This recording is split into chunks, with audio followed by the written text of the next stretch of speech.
you ready to rewind? Take a nostalgia-filled ride back to a simpler time. It's Acid Wash Memories, a retro pop culture celebration. And now your hosts, Joe Murata and Michael Quinn. Hello, everyone, and welcome to episode 30 of Acid Wash Memories, a retro pop culture celebration. Today we're getting ready for school because we are talking about Saved by the Bell. I am Joe Murata, joined by Michael Quinn. Hey, Preppy. Hey. How you doing over there? We're in school. We're back when Mr. Belding's watching over everything. Hey, what is going on here? We do appreciate you guys so much for being with us here. If this happens to be your first time here on Acid Wash Memories, what we do is each and every week we celebrate a slice of retro pop culture, and you can join the fun for extra credit over on Twitter or X at AWM X Podcast. You can also join our Facebook group if you have one of those. That is Acid Wash Memories on Facebook, and you can talk to a bunch of other people about Saved by the Bell, about any topic that we cover. We do have 29 other episodes of the show available. Where, Quinn? In the archives. In the school archives. Not on X. No, not on X. Yeah. Today we're talking about Saved by the Bell, and I would say if you're between the ages of 34 to 46, which is very specific, but that's my formula. Yeah. You either casually watched, laughed at, you've heard of Saved by the Bell, you're familiar with it. Or you watched it in a block on TBS with some other crap. In syndication. Saved by the Bell. Coming at you. Weekdays at 5:05 Eastern on TBS.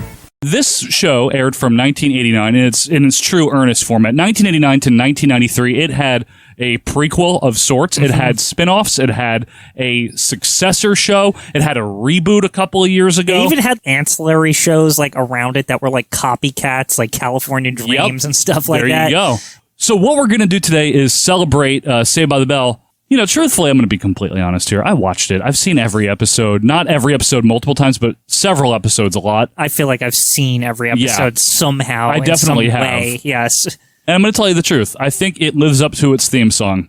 It's all right. Yeah. It's all right. It's not a great show. It's all right because you're Saved by the Bell. That's the only reason. Yeah. Because otherwise, it's really not. It's hammy. Yeah. It is hokey. It's corny. Here's the thing, though. With all of that said, I don't consider it bad because it has a charm to it, right? It's not like a usual hokey show that's like, well, they'll just cancel in the first season because it just sucks, right? Oh, like, right. I think the actors, the cast, the setting, the way it was shot and all this, it kind of picked it up higher than it should have ever been, right? I think a lot of that is the look of it, the aesthetics also. Yeah, the time it was on. Yeah, the time slot. Yeah. Yeah, 10 a.m. On a Saturday. It was the highest rated show in its time slot. Of course it was. Like all I mean, who was watching anything else other than that? Well, after the cartoons, or if you were a little too old for the cartoons, you would watch Saved by the Bell. And it really is emblematic of that like late 80s, early 90s crossover. Yeah, and it's got a lot of that Bush administration, like, hey, please read, or Just like get educated and don't do drugs and all this. Just Say No was Nancy Reagan, right? Yeah. But I think they tried to carry that on. Yeah, I'm thinking of Barbara Bush, reading books to people and nice stuff. Lady. Yeah. Dumb. Stupid. Crazy. Dangerous. Stinks. In one word, would I use dope? Nope. Folks, we're going to talk about Saved by the Bell here. This is not, we've done a few television shows before, like The Wonder Years, and we've done Roseanne. We're probably not going to get as deep into this simply because this show is not as deep. Right. The characters are a lot flatter and at the same time broader. It's not the type of show that hooks you with real drama and emotion. Although it has episodes, a very special episodes. Yeah, I will say this: I watched it, when it was new on NBC, and I watched it in reruns. I could never relate to it. It skewed my whole perception of what high school was supposed to be. So when it was new, I wasn't in high school, but when it was rerunning, I think some of it leaked at least into like late middle school, early high school. Right. Like a little bit of it, right? Where it was like still just on every day on like TBS or something, right? UPN. Yeah. It was in syndication for a very long time. Multiple generations, like after the fact, saw this thing. All kinds of kids saw it. People that are much younger than us, you know, also grew up watching it in syndication. Like the same kids that were watching MTV in the 80s, the same kids watching MTV in the 90s were also, you know what I mean? Like that's how far they kept stretching the syndication and some of these reunion specials and these ancillary like the new class and like college and all this. Yeah, college. We're going to definitely talk about college. But Quinn, I guess before we start here, what is school? Oh, school? It's where you are forced to go to learn things until you're the age of 18 in the United States. I don't know in other countries if they have like 16 or whatever. Like some countries 10, it's less. 7. Some countries it's more, I think, too. Oh, it's possible. Either way, it's a place that they make you go learn. And while it's important, there's also a lot of goofing around and like getting in trouble because you're dealing with children and people that are not adults and can't be counted on to make rational decisions. Especially if you wake up in the morning and your alarm gives off that warning. You know, you don't think you're going to make it in time. Please stop. But yeah, school. You guys know what it is. There's been shows about school before and after Saved by the Bell. It wasn't a groundbreaking show necessarily, but it was one of the first, if not the first, in its time slot to be geared towards teens, preteens, and not just Saturday morning cartoons. Right. That was one thing that was very unique. It was a live action show. It's a live action show, and you know they did the whole thing where the cast is, you know, it's kids of every kind. They're magically all friends with each other too. It's the Breakfast Club influence. It is. Yeah, it's a John definitely. Hughes it's influence. like a Breakfast Club, but let's take out the detention part, even though sometimes detention's in there. Occasionally detention. Yeah. So this all got started with at the time NBC president Brandon Tartikoff. You might have heard of him. He wanted a pilot for a new primetime series about a teacher that was good, and it was named after his 6th grade teacher, Miss Bliss. Yes, and this leads us to our first part of the saga of Saved by the Bell, or what would eventually be Saved by the Bell, is Good Morning, Miss Bliss with Haley Mills. Haley Mills, born in 1946 in London, which is in England if you're new. Thanks. She was, Quinn, very notably actually, a child actress in the original Parent Trap. Yes. Don't you find it peculiar that we both look so much alike and have the same birthday? It's just one of those things. This was her breakout role, but that was when she was a kid. Yes. Now she's an adult. She's about 42 when this comes out. You are right about that. Well, because I looked it up before because I was very... Quinn did research. Well, I did because I saw her and I was like, I always thought when I was younger that Haley Mills was older when this show was made. Same. I think it was because she had a British accent. Right? So she seems older? She seemed older, but when I'm looking at her in the show, I'm like, she actually doesn't look that old, believe it or not. Like, she looks like maybe mid to late 30s. Yeah. But she's 42, which surprised me because I was like, I guess Haley Mills just, you know, I mean, she's an actress. They always look a little bit better than us normal folk. Yeah, us folk. Yeah, exactly. But yeah, she looks good in the show, and she does a good job actually. She does. This was designed as a vehicle for her and developed by Peter Engel, who went on to do California Dreams, Hang Time, USA High, all the spin-off and derivatives. And Peter Engel, you know, it's interesting. Developing all these high school shows, he was over 50 at the time when he was developing this pilot, which is just strange to just really could remember high school really well or something. They probably didn't even have the Pledge of Allegiance when he went to high school, you know.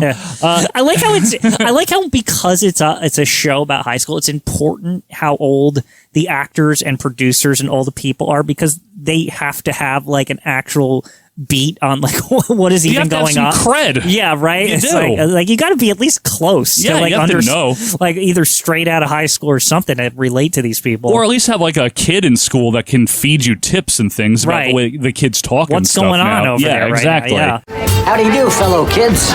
So the original pilot, Good Morning, Miss Bliss, aired on NBC in primetime June 11th, 1987. Now this pilot, you will not find this in the, like, Saved by the Bell's on Hulu streaming. You're not going to find this on there. This only aired one time. You could find it on YouTube, though. Miss Bliss was Haley Mills, and the plot of the show in general is it's about a teacher, her co-workers, but also some of the kids. This doesn't have, like, the entire cast or something, Well, right? The pilot doesn't have anyone that you would know. Right. The pilot has Brian Austin Green as the main character, Jonathan Brandis, another child actor, and Jaleel White. That's it. I knew there was somebody from something else in it. So Yes. Urkel is like one of the kids, but not Urkel. Yes, Right. Jaleel White was actually in the Good Morning Miss Bliss pilot. No glasses. No Just glasses. like he's just a kid. Yep, he's not yet Urkel. No talking like that or None of anything. that. Now, that's what I like to see, volunteers.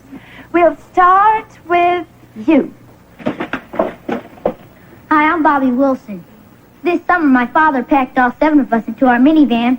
So this pilot here was not picked up by NBC. Huh. Also, I should They mention... wanted it, too. I know. They're the Brandon ones that- Tartikoff Yeah, they're was the like- ones that like push this Yeah. crap, and they didn't even take it. They didn't. However, Brandon Tartikoff did not give up. He remembered the real Miss Bliss, and he wanted to honor her.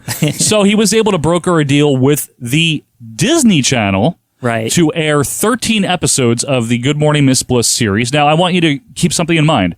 It was June of '87 when this pilot aired on NBC.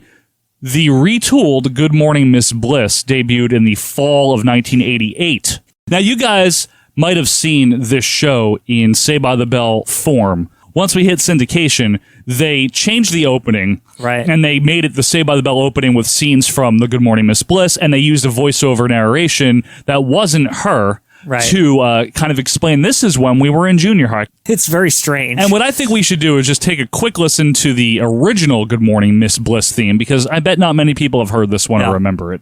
It's so 80s. Very inspirational. Yeah. I love it. The lyrics and This everything. is the shit that like makes me feel good when I see old shows. You like these this like style? really like we're gonna sing about it, right?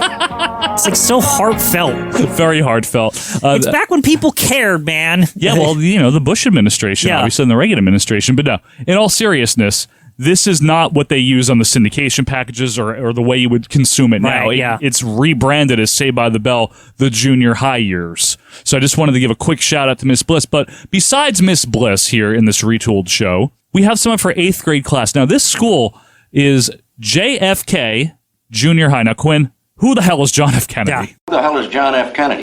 This is not in Bayside, California. It is Right. in Indianapolis, Indiana. Wow, these kids moved around, huh? They did. Now, the main kid character, because Haley Mills is the main character, but the main kid character is named Zach Morris, played by Mark Paul Gosselaar, who Yes. went on to do NYPD Blue and a bunch of other things. Future trash, Zach Morris. Yeah, exactly. Zach, no bonus miles. Come straight back to class. You got it, Miss Bliss. He is essentially, for lack of a better term, Quinn, would you not say he's Ferris Bueller? Yeah, they try to give a sense of like he's the every kid, but he's not really. He's kind of a troublemaker. He's rambunctious. He's kind of an asshole, and Right. he's well liked at school, isn't he? So he's not like the every kid. Don't people like him? Yeah, but also isn't the every kid liked by everyone? Because he also has like real problems and stuff. Like so. Yeah, he ain't Kevin Arnold though. Yeah, Like, he's a much more higher status than a Kevin Arnold. He's higher tier. He's like the every kid that every kid wants to be. I didn't want like. to be I guess him, that. did you? I thought he was cool when I was a kid. Well, you Like, would. I was like, oh, I mean, this is Zach Morris. He gets Kelly Kapowski and all this stuff, Yeah. right? He must be some real hot shit, right? I guess so. But yeah, he's a troublemaker, but he's smart, but he's just always scheming and things, and we'll learn more about Zach. His best friend is a kid named Mikey Gonzalez, who is played by Max Patimo. Now, I find this Mikey character interesting because he's one of the characters that disappears. Yes, he does. This is his only season. Mikey, when I used to watch this in the syndicated one, and I'd be like, what is this version, by the way? Who is this? I always thought it was like I thought he was Slater. Young. Yeah, I was like, is this young Slater? And it's literally because they have the same curly-ish mullet. Which tells me that when they casted Slater, they wanted him to look like slightly like I this kid, guess so. that maybe they could confuse you. Zach, guess what? Tickets to the Hot Lead concert go on sale Thursday morning. But we're not going to get any because Thursday's a school day. Mikey is somewhat, to borrow one of Quinn's made-up words, indescript. Yes. He's like fine. But he's Zach's best friend. Yes, they he do is. treat him like he matters in Zach's life, right? does. Like if Mikey says something to him, he takes it seriously, Yeah, right? they collaborate, they're confidants. The other best friend of Zach, another popular character from the show, was Samuel Screech Powers. What is it called when a certain girl walks by and your knees turn to jelly and your stomach scrunches up like a tinfoil ball? played by Dustin Diamond, who has since passed away. Speaking of Urkel, I feel would become the Urkel of the series. He is the Urkel of the series. He's a nerd that's also stupid. You know that horrible stereotype where it's he's somehow both, yet he's like a weird idiot savant and can like build time machines and weird robots. Shit. And stuff. He has like a robot later. Yeah. But he's also dumb. You know, it's a great character. He's clueless about real life, but he's smart with like science. Yeah. That's basically and he's what clumsy. the character. Yeah. Dustin Diamond somehow, I don't know if he lied about his age or they didn't realize, but he was 11 years old in Good Morning Miss Bliss, and that's why he looks and sounds younger. We also get to meet in Good Morning Miss Bliss Lisa Turtle. Yeah, so Lisa's there. That was always fun. Played by the lovely Lark Voorhees. Can anybody tell me about the Great Depression? That's what happens when your mother cuts off your phone privileges. The character was originally written to be, before they cast it, as a Long Island Jewish princess type. Weird. But once they saw Lark Voorhees, they're like, oh, hell yeah, we need to, because she was very funny, very talented. She was Lisa Turtle. A character. She was very good at it. Yeah. Did they play it up in Miss Bliss that she's rich or whatever? Yeah. She's rich and she's like a fashionista, right? She's all about fashion. She's not unsmart, but she doesn't care that much about school. You know what I mean? Like, she's not stupid. She's supposed to be like clever, right? She's clever. She's clever. I also always liked her name. Lisa Turtle is a very memorable name, isn't it? It's like this weird turtle. It's a good name. Yeah. And the other female kid character, main one, is Nikki Coleman, who is played by Heather Hopper. Now, Nikki is another one that's like kind of nondescript. Like, she's kind of the voice of reason. Okay, look, Seth, let's just forget about yesterday and get going on the project. Fine with me. All right. I did some research, and I have a lot of facts and figures to go over. And then the principal of the school is Richard Belding, who in the pilot was played by a different actor and had a different first name. It was Gerald. In this, he is Richard Belding. He's kind of a younger, he's like in his 30s, he's supposed to be. Yeah. And he's played by character actor Dennis Haskins. Miss Bliss, how are you? I'm fine, Mr. Belding. Very excited. Over the summer, I came up with some great ideas. I'm sure they're wonderful. Now forget them. And Mr. Belding obviously plays a big part, a bigger part in the Saved by the Bell proper. But let's wrap up Miss Bliss here. We have Tina Palladrino, who is Miss Bliss's best friend, another teacher. Yes. Played by Joan Ryan, who was mainly a stage actress. She's kind of quirky. Yeah. She's like the quirky. She's like the Aunt Jackie of the situation. Yeah. 100%. Carrie, do you think Belding is still mad at me because of the school play? No, Tina, I'm sure he's forgotten Rambo and Juliet. And always concerned about things. You're right. Yeah, her life's a mess. Like, yada, yada, yada. Yep, exactly. And she's single. Mm-hmm. And you have Milo Williams, the maintenance supervisor, played by T.K. Carter, another character actor. I hate to tell you this, but my men are complaining. That old clunk of yours just dripped another quart of oil all over the parking lot. Milo, it's a parking lot. To you, it's a parking lot. To me, it's asphalt sculpture. 13 episodes aired, as we said, on Disney Channel, and Disney did not pick up the show after that season. NBC, though, Quinn, did not give up. Mm-hmm. They obviously wanted this show. They loved the show. Brandon Tartikoff, I got to have my Miss Bliss. They were obsessed with this idea. Got to have it. So they retooled it yet again. This time, rather than being on Disney, which is, a kids channel, rather than trying it as a primetime pilot, a Saturday morning television show. Which is the form that it would be known as. Yep, 10 a.m. It would see success. And like I said, it was a new idea to have a live-action comedy in this time slot on NBC. But here's some of the retooling that would make it the show that we all know and think is all right. We move from JFK in Indianapolis, which is kind of, no offense to anyone from Indy, a benign setting. It's very It was a typical benign. Honestly, it was just kind of aping Wonder Years and the every school USA thing. It wasn't aping Wonder Years. They started at the same time, so no. I just mean that concept of mid-America. If anything, it's going back to John Hughes. All his shit was always in Chicago. Yeah, okay, there you go. It's doing something like that. But they moved it to the fictional town of Bayside, California, on the beach over there. Surfers, dude. Yeah, dude. I really did, because they wanted that. Clearly. Of course they did, because there's a lot more to play with. And you know what I mean? Aesthetic, because the sets are totally bright and different because Neon, of where it is. Yeah, 100%. So the characters are going to be moving to 9th grade because obviously they were in 8th. They graduated 8th. Now we're in 9th. Miss Bliss, sorry, Haley, removed entirely. I mean, she works at the middle school, so... Yeah, she didn't move to Bayside. Yeah. But Zach Morris did, and he became the main character of the show. They never say that his family moved, right? Like, because it's a retcon. Yeah, because it's not like also Lisa's family moved too. Yeah, like what? They never. No, yeah. It's literally you're just supposed to accept the fact that they changed the show. Right. Like it's not a continuity error. It's intentional. It's Bayside. It's imaginary. Whatever. Plus, there were only 13 episodes of the damn thing. Who cares at in that their point? fantasy land? California could be adjacent to Indianapolis. Right. Who gives a shit? Where's Bayside? Yeah. What even is that? It's just the next town over. Right, exactly. So Tina Palladrino, Milo, they're all gone. However, Mr. Richard Belding remains, interestingly enough. I guess he got the bump yeah, up to the high bump. school. He got the bump, and he's the foil to a lot of Zach Morris's schemes. Mikey and Nikki, unfortunately, for all you big Mikey and Nikki fans out there. They got held back or something. They're not involved. They ain't there. Too many schemes in middle school. Too many right? schemes, Mikey. Yeah. Screech Powers, though, has made the jump over to Bayside. Good for him. As has Lisa Turtle. But we have 3 brand new classmates of Zach's to meet. We have to meet AC, which we would later find out stands for Albert Clifford Slater. Oh, not air-conditioned Slater. Or alternating current, maybe. Look, Slater, I could beat you now 3 toes tied behind my back. You think you're a better dancer than me? A military kid who has moved around a lot, and he is thus new. The new guy. The new guy. Also a jock. Yeah, big jock. Wrestler, football, all that stuff. But Zach thinks like he's a jock, but not also like he's also cool. Like Zach's just I can be whatever I want, so I'm better than him. Right? Yeah.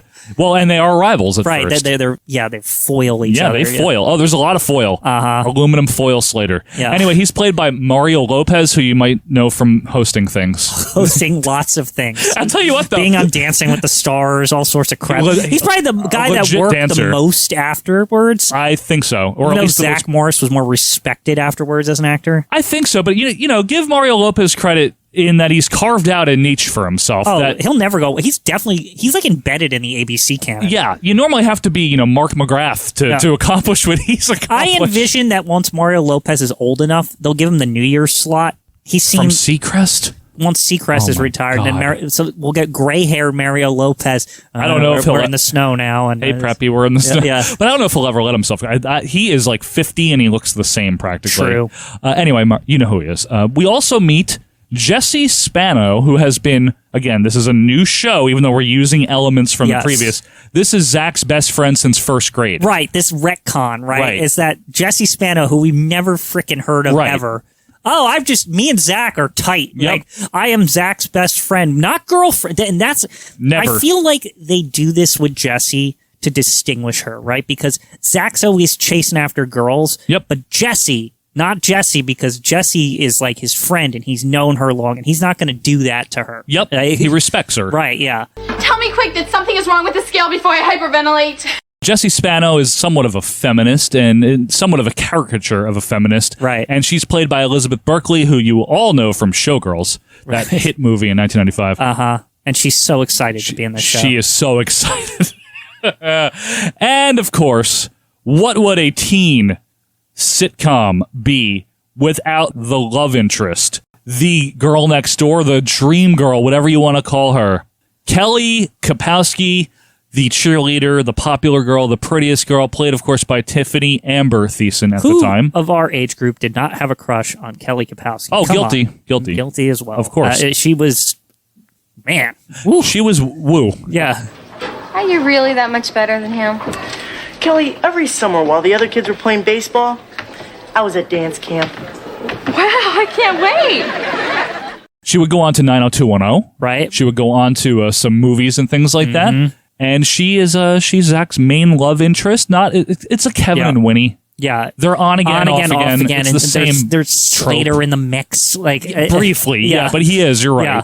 And also, only for season 1. See, the gang hangs out at a place that is sponsored by the school, known as the Max, a restaurant. I don't know if you can answer this question, Joe, but as a kid, I was like, is this place attached to the school? That or they like, don't say. How is this like? But the school funds it. Right, because it's It weird, does. right? What school has that kind of money? Bayside, Quinn, remember? It's imaginary Bayside High. It's on the hills of Indianapolis, on the coast. And there's just mountains of money. Just tons of money. Underneath the school. Absolutely. If they need some money for the Max, they just go to the archives down there. The archives. The Max is when they're not in the school, they're at the Max usually if they're not at somebody's house. And for the first season only, Max himself works there, and he's kind of part of the cast. He's in the credits. He's Ed in Alonzo. the credits, pulling something out of his ear every episode. And doing magic. Whatever it is, yeah. Dance Party has selected the Max for a televised dance contest with all those great kids from Bayside next Saturday. Ed Alonzo was a real-life magician and actor. What an idea. Hey, fuck it, right? Let's get a magician. Just for something for the kids, for the younger kids. He also appeared in the season 1 episode of Full House, if you're interested. Let's hear it for the amazing Ed Alonzo. Come on. Thank you. His hair is lovely. He has Kramer-ish. Yeah. Beekman's World hair, actually, is what he has. I've never seen anybody with that kind of hair in real life. I think one of the most notable things, though, is not only do we get a new setting, new characters, new plots, blah, blah, new theme song, and one of the most classic sitcom themes, even though if you don't like the show. Right. I mean, that theme song, Quinn. It's all right, because I'm Saved by the Bell. But not only the theme, I know that you, Michael Quinn, have a huge affinity for the bumper music in and out. This show is something else with the bumper music, right? Yeah. One of the things about the flow of these episodes, right, is they're very like, here's a little scene, and now here's a little scene, and they always like time jump a couple of hours or something to something they're doing. In between everyone, there's always like, or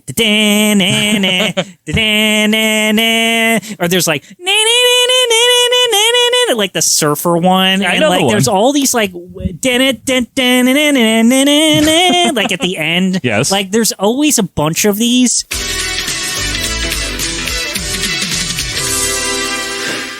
It also has timeout.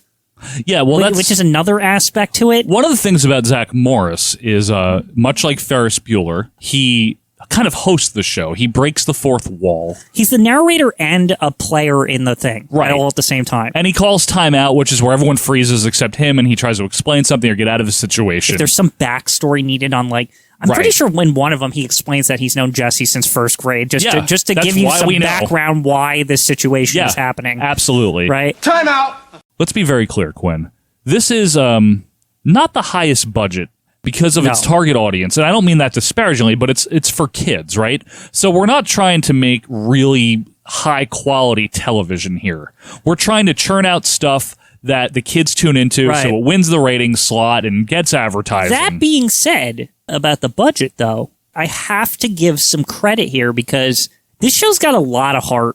Like, it really does. I don't know. Do you really think so? I find it to be very manufactured. I don't, only because of how the directions they would go in the later seasons where they would embellish on some of the characters. And I'm like, I'm surprised they even like went this far. Like, especially with like the very special episodes, like I'm so excited with the, with, don't worry, with we'll Jesse get there. and all that. And not to mention like what I just said about the bumpers, right? Yes. That's a lot of bumper music to produce. Like it is. It's true. Yeah, but I mean, you do it once and then you have them for years. Most shows have 2 bumper songs. That's it. This has like 7 of them. Okay, all right. And specific ones to certain areas and stuff. One of the things about this show, folks, is that a lot of it was aired out of order, out of production order. Was it? A lot of it was, yeah. I mean, I didn't even know what the order was, to be quite honest, when I was watching it. But within each season, there's a lot of episodes run and shot out of order. But I found it interesting. The first 3 episodes of Saved by the Bell proper all aired on primetime at night. I'm just going to run down the dates for you, okay? August 20th, 1989 was the first episode of Saved by the Bell. It aired on a Sunday night in primetime. Weird. Then Monday, August 28th, 89, same day as SummerSlam 89 for you wrestling fans. Fuck it! Aired Saved by the Bell episode 2. And then Friday, September 8th, 89. And then finally, Saturday, the next day, Saturday the 9th. They hooked into their normal slot. Yeah. Yep. And again, we're doing synopses here. We're not doing like detailed breakdowns of all these episodes. But some of the things that happen in season 1 involve the outlandish stuff like Screech being struck by lightning and now he can see the future, because that's relatable. That's just very indicative of the first season with like silly. There's a lot more silliness. That specific season, Yeah. A dance contest featuring, of course, Casey Kasem. Right. TJ. Because he just comes to every school. And like Grandpa Munster. Maybe he works near Bayside in Indy. Come in. Mr. Belding, my name's Casey Kasem.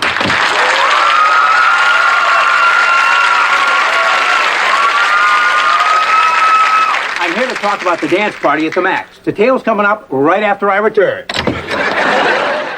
Lisa abusing her dad's credit card, so that's more realistic. See, there's a hard-hitting episode, right? Yep.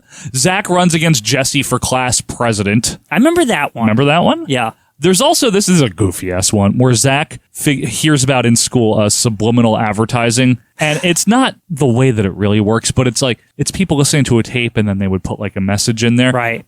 It contained hidden messages asking for flowers, candy, and apples. Well, that's ridiculous, Miss Wentworth. What do you take us for? Mindless robots? Never, sweet. The way they portray subliminal messaging in Saved by the Bell is you're listening to whatever, and then someone's like, you will do this. Right. That's not subliminal at all. That's just somebody recording onto tape. But some of that kind of plot, though, that plot's more fun, to be fair. Oh, yeah, and Zach is a big asshole. Yeah, they would take real things like that and really just, like, go nuts with them. Yeah. Like, and that was very indicative of the way Saved by the Bell was. To me, that still leans enough into how season 2 is. It does. And for the record here, Zach usually gets his comeuppance on the thing. Like, his shit almost always backfires on him. So that's the interesting part, is that he's a Ferris Bueller character, but Mr. Belding always frickin' finds out, and he disciplines him for it. And there's some lesson, right? Or sometimes he's scheming against his own friends, and they find out, and then they turn the tables on him. Exactly. That happens too. That's right, we all got together to teach you a lesson. Huh. Well, I guess I learned it. So here's the thing, right? And I don't know if this is a policy at NBC or not, but this show very clearly has a distinct... If you do something that's actually wrong, you will get in trouble for it, period. You won't get away with it. Yeah, right? 100%. It never happens. It never works. Listen, it did a lot of bad things when it came to morality and teaching kids lessons, but it also had some good in it. You know, it did have some morals in it. And some I think it was just a lot of the morality of the time too. So like probably the ones that are misguided, that are like probably stuff that like aged out or whatever. Well, that's a great point, Quinn, because a lot of the complaint about this show, just to take a quick digression. How about Time Out? Huh? Couldn't think of that one, you asshole. Fuck it. Is how poorly it holds up. But a lot of things of their time, when they're so focused on social, and this is not heavy social issues, it's teen social issues. A lot of those things don't hold up because this is almost 35 years ago the show started. There's also the problem with a lot of the morality situations in this show to me is that the universe and world that it exists in, everything is so outlandish to the point of like, I don't think it's supposed to be perceived as real, right? Like, you know, and unless they pause things or like, no, this is like serious or whatever, right? And if it ever was supposed to be perceived as real, I would argue they did not do a good job for the most part. If they were trying to do that, then they didn't, because even as a kid, I was like, this is just insane. This is like not how anything is. This is just junk food, you know? This is nothing's really like, high school's not like this, you know? There are different kinds of silly. There's good silly and bad silly and silly silly. And then there's also a prank war against Valley, and I just wanted to mention that because Valley is Bayside's chief rival. Right. Other high school, maybe in Indianapolis, I'm not sure. But I want to mention here, I was talking about how things were out of order. The first episode that they taped, right, like episode number 1, didn't air until December of '89. What? Okay, so August is when they started. And it's the one where Zach has his first day of high school. We've probably all seen that one. And Slater comes in and everything, right? Slater comes in. That didn't air first. They aired it in December, and they had Zach do narrations like, want to hear about my first day of high school a few months ago or whatever? I know. That's what I mean. It was very weird. It's the first day of school, and I can't wait to get there. Why?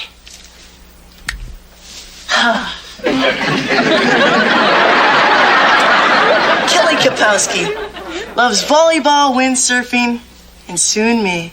But this is the one where he's got that cutout of Kelly on his wall. Yeah. That's a famous shot. That wouldn't fly now. No. And no, it definitely wouldn't. It's like, here's my dream girl who also is in high school with me. Yes. And I have a poster of her in my room. Like, what the hell? Little much.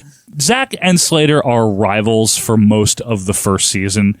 You know, preppy was something that Slater called him throughout the series, but it was initially an insult. Right. Right? He was making fun of Zach. I'm the jock, and you're the guy wearing colorful sweaters, right? But eventually, over time, as they became friends, which again started in the first season and then following, then Preppy became like an affectionate It's nickname. like an affectionate, loving nickname that he just calls him. Yeah. Hey, Preppy. The thing is, you never, after a while, it kind of rolls over you. That's just what Slater calls Zach. That's It's just what not. he calls It's not him. an insult. Exactly. Right? Hey, look, Preppy. Now, also another thing that it did start a little bit in Good Morning Miss Bliss, but definitely in season 1 and following in Saved by the Bell, is Screech has an unrequited crush on Lisa. Right. Again, I don't want to get too deep in the weeds on this, but Lisa is mean to him. Don't get me wrong. She is mean. I mean, is this not the same as how Laura Winslow and Urkel is? It's like It's the same thing. It's very similar, where she's like blatantly mean to him. But at the same time, she's been very clear. Yes. I don't want to date you. Right. But he doesn't stop. So the only difference maybe in the Saved by the meanness Bell is justified. The only difference in Saved by the Bell, unlike Family Matters, in Family Matters, like Laura ends up loving Urkel, but like in this, like It it's never like, happens. It never, and it's actually more realistic because that makes more sense, Yep. right? They become friendly. Right? They're friends. They're friends. Yeah, they're friends after a while, but it's not like he never really stops. No. Like there's always some side scheme. Like this'll work. I'll make a love tonic or something. Like it's always like some dumb shit. It never works. It's like, yeah. So listen, the first season went well enough that NBC had a second one, which Right. they wanted. And this, I feel like I remember watching this recently, the season 2 when it starts. Yeah. I feel like the show like shifts, like it becomes better quality, It like does. everything's better. It was right? very, very silly in season 1. Right. It really was. A little more Miss Bliss, a little less Saved by the Bell. Yeah. right. This one is all Bell, man. Yeah. Now I want to mention these are short seasons. September of 90 to December of 90. All these seasons are short. Now, is it just me, or is the second season? Do the kids like get larger? Like, well, yeah, they're like, taped. It's later, Quinn. Right, but I mean, like they grew up. Kids grew up. Quinn is surprised. I just mean to say, is there's a dramatic grow up? Like maybe I guess everyone went through a growth spurt or something, but like Maybe. Zach looks like he's 20 Well, you have to- by season 2, and I'm like, what the hell happened? You have to understand something. So I don't know when they shot season 1, Yeah. but it was probably before August of '89, right? Yeah. The other thing about this is they shot these and held them back, all of them. Like a lot of them are shot in one big swoop and then they roll them out. These are also short seasons. Right. So whenever filming wrapped for season 1, we're talking legitimately maybe a year later almost when they started season 2. And in a kid's life, that's a lot of time. Yeah. And that's why the characters, they look so much older. Yeah. Like they if you watch it in succession or whatever, and you watch for the last episode of the first season and the first episode of the second, you're like, what the, like how much time passed? Yeah. Like you're like, what happened? No, you're right. You're right. So this is 3 months. It's September 90 to December 90. They're in 10th grade now, sophomore, so they take driver's ed. There's a whole episode about that where Zach is trying to screw with Slater, the driver's ed car, but then Kelly gets injured. Hi, Slater. Out for a spin? Hey, Kelly, what are you doing here? I'm going to volleyball practice. Well, hop in. I'll drive you there. No, Kelly, get out of the car. Kelly, get out of the car. No, Kelly. Oh, great point, Slater. Yeah, well, it wouldn't have happened if it wasn't for you. Shit always blows up in Zach's face. That's like a more serious episode. It is. Yeah. It is. Jesse and Slater become a thing. Yes. He calls her mama all the time, notably. Yeah. She calls him a pig. Yeah. Because Slater is written to show these, like, not misogynistic, is chauvinistic. So this is their like progressive thing going on here. So Jesse's like, she's trying to correct the male macho-ness. the pig-headedness. AC Slater, the typical jock, right, and exhibiting very typical jock behavior that maybe in the 80s was acceptable, but now we're in the 90s, and that's no good, right? It was acceptable in the 80s. But they right. do that a lot. Like she's like fixing how he is. He means well. He almost is Archie Bunker in a lot of ways. He's never actually like, he's actually like really good with her. He is, right? Like nice. he's actually nice to her and stuff. It's just like he makes like really dumb mistakes because he's just like, he's been like trained a certain way to he says stupid shit. Yeah, exactly. But they become a thing, and so do Zach and Kelly officially for season 2. Thank goodness. After all the chasing, right? Yeah. And the fight with Slater and all that, they're fine. There is a Save the Max episode, which you got. Now, Max is gone by this point. Yeah. But there is the Save Somebody's the Max. running it. So he's in the back. I don't know. But the most famous episode of season 2, this is the one we need to hone in on real quick here, is known as Jesse's Song. This is where Jesse Spano, who is a fiercely motivated student. right? Throughout the course. Very notable, like, I got to get whatever the high score on the SATs is. Yeah, 1600. 1600. I got to like get straight A's and yada yada. She's like almost like obsessive about it. And it'd been building, right? Like for the whole season, they kind of mentioned this, right? She's like, oh my God, I got to study and blah, like blah, this, blah, right? Like, but then there's this episode where she like really goes off the freaking deep end with this stuff, right? Yeah, because Saved by the Bell decides we're going to deal with drugs. Right. We're going to do it. We're going to tackle this for the kids that are watching that are 9 years old. Yeah. That have no idea what we're talking about. But this was this era where they would ingrain into, even at a young age, like, drugs bad. Like, don't fucking do them. Don't fucking do them. Like, you're gonna die like the moment they hit your body. Like, however way they do. Don't touch a marijuana. Do not touch them. This is crack. Rock cocaine. So Jessie, in an effort to stay up later to continue her studies, she begins taking the dreaded caffeine pills. Yeah. Great earrings, Lisa. Ask me anything about geometry. I'm ready. Jesse, are you all right? Great, wonderful, terrific. Check this out. The square of the hypotenuse of a right triangle is equal to the sums of the square of the other two sides, baby! This is obviously like Speed, right? It's a reference to Speed, yes. Right. Now, caffeine pills in real life, if you take one, it's like drinking a cup of coffee. Right. Peter Engel has said he did want this to be Speed, flat out. I always thought it was Speed, to be quite honest. I That's didn't even the think illusion anything. Yeah, that they're maybe making. that's just my head canon. Right. But like, yeah. They knew people's minds would go there, but he wanted to call it by name. Right. But NBC Standards of Practice didn't let him. Now, this seemed to be a problem because there was other shows that tackled this, like Fresh Prince of Bel-Air as well with the speed pills. Yeah, but they're not daytime. I just mean to say is that this was an actual thing at the time. This overstudying, like taking enhancements and stuff, right? Well, amphetamines have been a thing, yeah. It is somewhat campy because of the fact that it's caffeine pills and she becomes addicted to them very quickly. But even if you take out it's caffeine pills and you just say, okay, it's speed, whatever drug it is, right? These are things that happen, yes. It's one of the rare moments that, first of all, Zach has to, like, throw off the, like, I'm Mr. Cool or whatever the hell he is. He becomes, like, her real friend. Right. Suddenly he's not trash, and it's weird. But it comes off him almost like he's a different actor. It's very weird when he confronts Jessie about this. Well, it's because we see the real Zach Morris. Right. No time! There's never any time! I don't have time to study! I'll never get into Stanford! I'll let everyone down! I'm so confused! Jessie, hey, just calm down. It's okay. You're right. It's okay. Everything will be okay. Yeah. I just need one of these. Pills? You mean you really are taking drugs? I need them. Jessie, give me those. I need them, Zach! I have to sing! Yeah, and I mean, drug addiction is real, was a real threat in the early 90s when this took place, and throughout the 80s had been. Correct me if I'm wrong. I don't know if having an addiction to caffeine pills will make you sing the Pointer Sisters. Yes. But it certainly did for Jessie. Jessie, you can't sing tonight. Yes, I can! I'm so excited! I'm so scared!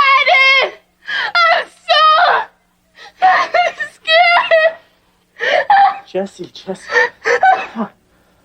Jessie. Hey, don't be scared. Listen, we'll get through this. And Zach, like, hugs her, and he's like, we have to, like, get you out of here. And he, like, takes her to her mom and, like, presumably Betty Ford, because it's you know what I mean? Like, because it's Hollywood, and that's what they think of as recovery. Yeah. I gotta say, I'm addicted to caffeine. If I don't have my coffee every day, I get a headache. But yes, it's a very famous, it's probably one of the most famous scenes in the entire show, right? Yeah, but not always for the right reason, Michael, right. is all I'm trying to say. It's hokey, yeah. It's extreme. It was then, though, wasn't it? 33 years ago? But the laugh track suddenly disappears, and, like, it gets very, very serious. Like, I don't know. You're right. And that's the first half of high school for the Saved by the Bell gang over at Bayside. Throughout these two seasons and the next two that there are in high school, Mr. Belding is frequently popping in and out, foiling Zach. But you can start to pick up that there's a grudging respect that they have for one another, which I've always liked. And Belding kind of he's rooting for him. He's rooting for him, and he, like, kind of likes Zach, and he sees himself in him or whatever. Exactly. But we got 2 more years of high school to cover, plus whatever comes after high school. Stuff comes after high school. So we're going to do that. Why don't you go ahead and take a recess, if you will. We will be back for the second half of Saved by the Bell right here on Acid Wash Memories.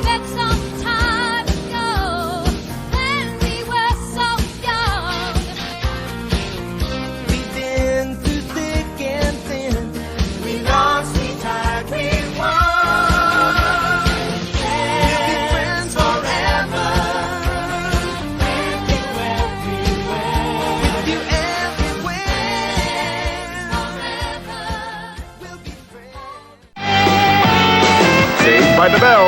We'll be right back. On the next Saved by the Bell, Screech and Zach get a line on what girls really want. I picked Zach. Yes! But what they do know could hurt them. Kelly beat me up. Is this the Kelly Zach knows and loves? Kelly the Killer Kapowski. Excuse me for a moment. Or one that could put him in intensive care? Saved by the Bell. Tonight at 5:30, 4:30 Central. Dave, didn't catch anything, huh? Not today. It's a good thing we make a delicious fish sandwich here at Wendy's. Fish sandwich, please. No luck, huh? Wendy's fish sandwich, a large fillet of cod fried golden brown, topped with creamy tartar sauce. We make the best hamburgers, and I think the best fish sandwich. So that's what fish looks like. And for a limited time, you can get our delicious fish sandwich combo. It comes with regular fries and a 20-ounce Coke, only $2.99. But hurry, or this could be the one that got away. And now we return to more Acid Wash Memories. Hey, welcome back to Acid Wash Memories, a retro pop culture celebration. Time for 11th grade. But before we do that, I want to remind you guys to follow us on Twitter X at Twitter X, AWM Podcast, and join our Facebook group. We want to hear all your memories of Saved by the Bell. Again, I think it's all right. I don't love it. I never did. I watched it. I have a very. I think I love it in a way. I think you do more than me. I love it just because it's stupid. It is stupid. It's very digestible and watchable. It is. I'll give you that. I'll give you that. Like I said, I've watched it back, and I'm like, you could just watch 6 episodes of this and not even think about it, right? It never makes you feel bad. You know, it's an easy show to watch. It's so corny, though. It puts me in a place, I think, Saved by the Bell, where I'm remembering coming home and it being on reruns and like maybe doing homework or something. I remember watching at 4 o'clock and 4:30 on UPN 57. I remember it more on TBS, but I remember on TBS also, yeah. Quinn, there was a very specific memory that you wanted to mention real quick here. Yeah, so in season 2, there's a weird episode.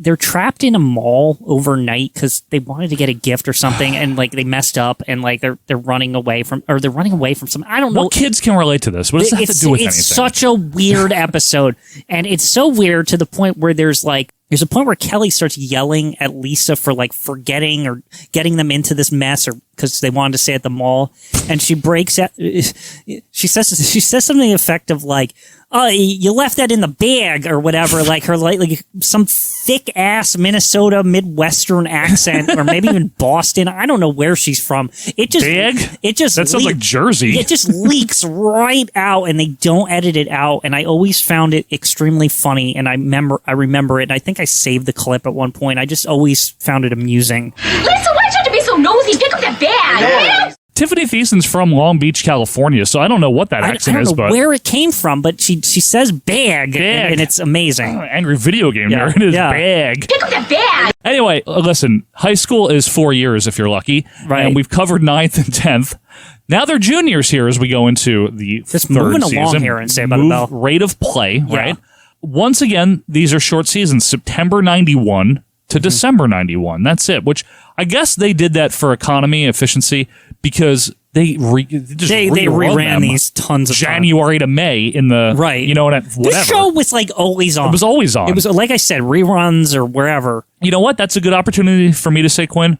It was ubiquitous. It was very ubiquitous for a period of time. So as we get into 11th grade here at Bayside, something happens because we got to have that drama. Right. Kelly falls in love with her boss. Oh, that weird guy with the mullet or whatever. Yeah. It is so weird. I mean, I'm here with Zach, and he's the greatest guy. But all I can think about is Jeff. Zach and Kelly break up Just like Kevin Winnie did all the time, man. They just love to do this in these shows, right? It's like, oh, we got to put the main character on the chase again, right? Yep. It's like... I mean, I guess from a television writing, I've never been one, a television writer. I guess from a television writing perspective, these are the tricks of the trade. And I'm not saying they're not hacky or not overused, but how do we start off a new season? Well, if we separate these two characters, then we can add new elements in a new angle instead of keeping everything status quo. Right. Is that what it is, you think? I guess. Plus, people do break up in high school. Not to mention, it's like, it kind of seems like Zach Morris is a jerk. Well, but he's actually really good at getting women. He is, yes. And so, like, this seems like a problem at first, but like a Zach Morris problem. Meaning he can't get what he wants, but he can get any other girl that he wants. Yeah. Right? And he's determined to. Right. So we then get, and this is what I mean when I talked earlier about how things are just scheduled different than the way they were shot and are just in jumbly order. Mm-hmm. There's a run of summer-based episodes that are intermixed for a while here in like the fall of 91. This is so confusing. So this is the Malibu Sands, correct? Right. So the Malibu Sands is a beach club in Malibu. This is so, like, the ordering is very important to why this is weird, like you said. Like, right? Because while it was airing, there'd be like a Malibu Sands and then there wouldn't be. Yeah. And then they'd be back to the Malibu Sands again and you'd be like, what the hell is happening? Right. You would think that these would have aired during the summer as new, like, summer replacement style. The other thing is the Malibu Sands is like an arc. Yes. It's like 6 episodes or something. It's an actual arc of Zach dating somebody else. Yes. Right? It's real because it's supposed to be the after Kelly broke up with him Right. thing. But yet they're just back to high school like the next day.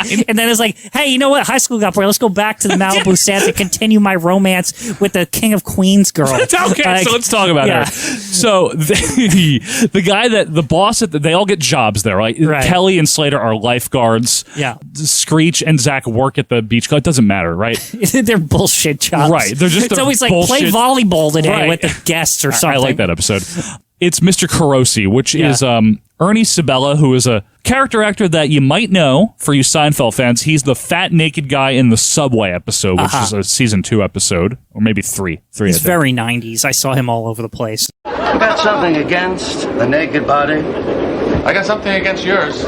He was also Balky and Larry's boss at the thrift store during the early seasons of Perfect Strangers. He's one of those character actors He that just appears. Yeah, Like you're very like, oh, him. very distinguished. He's the boss, right? But he has a daughter. Yes. Now his name is Mr. Carosi. Yeah. Right? They're from New York. Right. They're Italian. But they've struck gold and now they own this club or Malibu, something. baby. Yeah. His daughter is Stacy Carosi, played by the incredible Leah Remini from King of Queens, obviously. This was this is why when she showed up in King of Queens, I'm like, the Malibu Stacey Sands Carosi, girl? right, Like, right. This is so weird. Can I help you? Maybe. I'm looking for someone. Oh, aren't we all? And sometimes we get lucky and find that someone we're looking for. That's so profound. I'm looking for Leon Carosi What do you want to see that jerk for? because that jerk's my father. Oh. Now, she hates the whole California culture. She gives Zach such a hard time. But again, it's that will they or won't they storyline. Right. See, I'm from the East Coast. Was that California humor, dude? Were you being awesome and gnarly? A lot of people are familiar with her from the other show, right? King of Queens. She's like a kid in this. Like Yeah, she's she's like really 21, young. Yeah, 21, she's like 22. super young in this. And Yeah. like it's very that's why when I watch King of Queens, it's very like it's like ping pong. I'm like, wait, what? Like Can I just say, Like- though, about Leah Remini? Yeah. She is really good in this show. She might be one of the better actors in this show. Right? Like or actresses. Yes. Like because she actually went on to do real shit. Yeah, And, I mean, like, some of them did. Right. You know, let's talk about that for a second. We'll continue the arc. The acting, I gotta say, when it's supposed to be over the top, it clearly is, you know? Yeah. Like Mr. Belding is a very over the top character and all that. Screech. Yeah. I don't think that the main cast, though, I don't think any of them are bad None actors. of them are bad, actually. You know what it is? I think is that they settle into the roles by like real quick, actually, in the first season. I think so. To the point of they get the inflections of like and the reactions of like how their character should be. Mm-hmm. And it's very obvious because I really do feel the Lisa Turtle, that's her, right? Yeah. Like that's how she is in real. Like in my head, that's how she is in real life. Lisa right? Turtle. Zach Morris, he's just like that, Yeah. right? Like AC Slater, all these people, you know their names too, and I think that's also another aspect to it. Is they're just it's the roles are very strong, and even down to the side characters. Like what's that? When Tori Spelling shows up as like Screech's Violet, but she's like an ongoing character. But she's again, Screech's girlfriend for a little while. like, Yeah, I don't know if it's the characters are so easy to play for these actors and actresses, I think or did they just pick really talented people, or a combination of both? But they just grab onto these characters and like they're all memorable and they're fleshed out and you know everything about them. I think like it's very strange. I think they're all talented actors. I think that's the bottom line. The vehicle, in which they were acting is obviously not going to highlight all of that talent all the time. Right. But I do think that all of them got a chance to shine at some point or another. Hell, even Mr. Belding. Like, he's right? fine, right? Like, but he's good. so memorable. Oh yeah, of course Right? he is, because he's he's like the goofy, fun principal that has to play the authority He's the figure. principal you always wanted to have. Yeah, right. because That you know that he gives a shit about you. Right, as long as you're Right. not fucking around, he's not going to be mean to you for no reason. But that he's kind of like a guardian angel character, Yeah. meaning like he is actually like, okay, I got to make sure these kids like get through this shit, right? Right, Like, yeah. and, like if they're messing up, I'm gonna pull them aside and tell them that, and set them straight. He cares. Bottom line is that he cares. So the Malibu arc, which is on and off, it ends with Zach having to say goodbye to Stacy, Right. 'cause After she- they finally get hooked up, and now she's not. She respects Zach. Yeah. And yada yada yada. And she's like, later, dude, which is a callback to the first time that we see her where Right. she's making fun of surfer culture. You're really gonna leave, huh? Yeah. Dad's taking me to the airport in a few minutes. Can't believe you're not gonna be here tomorrow. Me neither. What am I gonna do without you? Well, I'll be back for Thanksgiving, and maybe you can come east for Christmas. So we go back to school now, and that whole thing is forgotten. And then Zach... Yeah, none of that happened. Don't worry about it. Don't worry about that. Zach falls for a college girl, gets fake IDs for him, Screech and Slater. I'm sure that goes really well. The gang goes to Palm Springs. There's a block of Palm Springs episode, or is it one or two or something? But this I like barely remember. Jesse's dad's wedding, because remember Right. she has a new family. Eric, her stepbrother. Yeah. None of it's good. There's always something complicated with Jesse. It's that caffeine pills, Yeah. man. It's difficult. You got to watch out. Then there is another anti-drug episode. This one is called No Hope with Dope. Speaking of dopes, the gang does the anti-drug PSAs at Bayside, right?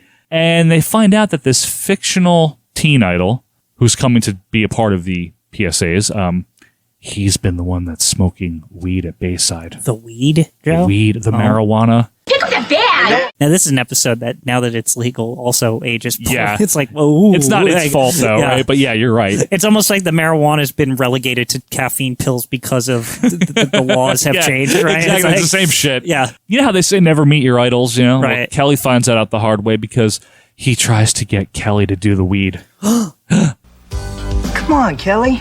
It's only pot. I don't think I want to. Uh-oh, Johnny. Looks like she's just saying no. Hey, guys, I'm back. What's going on? Nothing, Zach. Let's go home. I'll stay. It's early. Hey, Zach, want a hit? You smoke pot? Yeah, sure. Who doesn't? I don't. So the PSA's ruined though. Because, the guy was smoking the weed, who's going to do the PSA with the Bayside Yep. people? Tell you who. Mr. Belding's old friend, Brandon Tartikoff. What? Hi, I'm Brandon Tartikoff, chairman of NBC Entertainment, and I've got a hit idea for the new fall season. Don't do drugs. The fucking has to be on the How show. meta does this have to be? Right. I don't even remember this. Yeah. Brandon Tartikoff. It's very, very brief. Why'd you have to be so nosy? The most famous or infamous episode in this season, though, Quinn, is Rockumentary, because this features the story, the rise and fall, if you will, and rise again of a band known as Zack Attack. This is a bit... How did we go from like now we're a high school to now this is the Partridge Family? Like everything is an archetype that they're reusing or something, right? God, it's bad. Listen, it's really good and really bad. Zack Attack, what a name! Hi, I'm Mindy Wallitzer, and I handle publicity for the hottest new band on the music scene. Wow, what band is that? Did We Ever Have a Chance has sold over 5 million copies. I've invited you all here today for the band's first press conference. Now, Zach, obviously, they broke up like the Beatles. Yeah. You know, they were very popular because they had that great song, Friends Forever. Very popular in Bayside. Oh, by the way, Casey Kasem's in this one again, too. They just love having him on. Oh, right. This is the one where he's like narrating over. It's like, they were once good or whatever. Like, yeah. Little did they know that fate was running by their door. You know, they have horrible, horrible falling out. Just like the Beatles. This is the thing. You know, bands break up. It's very sad. And then... I bet the writers just thought they were so smart with this episode. It's clever writing, Yeah. Quinn. It's Spinal Tap, move over. This is the real satire we've been waiting for. Zach's got like a mohawk at one point, you know, because that's what bad people do when they touch the marijuana. Little by little, with a Slater in an accident or something, like in a race car. I swear to shit, I'm not making that up. And like, that's from when I think I remember this whole episode goes off the rails. Like, it's not like at some point you realize this is not even part of Saved by the Bell canon. No, it's just weird. It's a dream episode or whatever. Exactly. Zach, what are you doing here? Well, I just heard about Slater. I got here as fast as I could. That's how I got here, too. Well, I never expected to see you again. Me neither. Well, since you're here, let me hang up your hair. Don't touch my hair. Isn't it that Slater was a race car driver? He gets into an accident and they like reunite because of that. But wasn't it because Bobby from the Brady Bunch was a race car driver in like the reboot, like the one from 1990? Yeah. Anyway, they play again and it's wonderful. Friends forever, man. Yep. Always will be friends. And then we got senior year, man. Here we go. Now, folks, I want to mention one thing before anyone is shocked that we didn't mention something. I said in the beginning, we're not covering every single episode or every single thing that happens. Just notable things. Yeah, we're giving you a sampling and giving you the room to bring up the things that we didn't. It doesn't mean we forgot. It means I chose not to. I looked at every single episode for this. This episode's also just a good excuse to go watch Saved by the Bell on Hulu or wherever it is. Exactly, right. So season 4, we're seniors here, and things get a little sticky with this season, Quinn. I'm going to explain why. Okay. So September 92 to December 92, and then one episode aired in May of 93, which we will get to. So this was originally ordered as a 15-episode season. Okay. They were all shot. Can I ask a question before the season starts, too? Saved by the Bell is doing gangbusters as far as ratings. Winning the time slot, it's like very they are. popular. This to me, by the time we get to senior year, they were like at the height of popularity. Yeah, they were very popular in 91, 92. Yeah, absolutely. Okay. So everything is shot in the can for the final season of Saved by the Bell, right? And then NBC says, you know what? We only need like 11 more episodes to get us to 100 for syndication. Let's do another 11 episodes of Saved by the Bell. So now we have to overextend the show. Yeah, but here's the problem. Tiffany Thiessen and Elizabeth Berkley did not renew their deal. Their deal was done. Everyone fulfilled their deal. Everyone did, right? And no one broke any rules here. No one broke any rules. I think I know where this is going. They're like, it's pilot season. We want to do other projects. We've been doing this show for 3 years. We're done. Mario Lopez and Mark Paul Gosselaar and Dustin Diamond, everyone else, Mr. Belding, Dennis Haskins, Clark Voorhees. They say, okay, we'll do another 11, whatever, no big deal. Get the monies. Yeah. So we don't have Jesse, we don't have Kelly. Now Kelly and Jesse, I mean, they're all main characters because it's an ensemble show, but like Kelly in particular is very prominent, but so is Jesse because she's like Slater's love interest. Yeah. I mean, I would say the whole gang is prominent because it's almost ensemble. Every single episode, there's some moment where they're in the max, like scheming or whatever. Or the hallway scheming. Yeah. There's always a scheme. Something, yeah. So what we do is we meet a replacement character played by Leanna Creel, known as Tori Scott. Excuse me, but I think you've made a big mistake. Oh, yeah? Yeah. You parked your bike in my parking space. Was your name on it? Oh, let me explain something. I'm Zach Morris. Should I be impressed? See, she's a tough one because she didn't have a lot of storylines. She kind of, and to me, I always thought she was Jessie, wearing a leather jacket sometimes. So I thought she's more Jessie, but I'm guessing they were trying to like combine Kelly and Jesse into one person. She had like Jesse's hair, but she was also like a unique character. She wore a leather jacket, rode a motorcycle, and she was like But she's also a love interest, which is anti-Jesse. Like, you know what I'm saying? So like, there's this weird like she's straddling the line. I guess she's being like both. she's being both, and she's also new. Like, she's a new girl at the school. Right. So there's a Slater element to her, too. Yes. Like, yeah. And she doesn't really have too much memorable. She's just kind of there to say lines, unfortunately, for the character. So we can get those 11 episodes or whatever, right? Correct. And she's not even in, I think, all 11, believe it or not. But the problem with this season, I guess it's a problem. I guess that they wrote it in a certain way where it's never referenced. You know, Kelly and Jesse are never referenced in the Tori episodes. They mixed them in with the regular ones that they had already shot. Okay, so I'm going to go out on a limb here and say that's actually probably correct. I agree with you. Because I agree. The concept is we can't have Kelly and Jesse on every episode, right? So what if we suggested that there was this other girl there while Kelly and Jesse are also there? Yeah. So if we just every other episode That's basically what they did. Then it seems seamless, right? It seems like, oh, they're just all there. It just happens that Tori never ran into Kelly or Jesse, right? Right. That's what it is. Because they were just doing other stuff that day. Exactly. Right? It's like that's basically it. That's what it is. And around this same time, the Miss Bliss episodes entered the syndication package, like we mentioned, as the package as the junior high years. Oh, what a syndication package. But something else happened.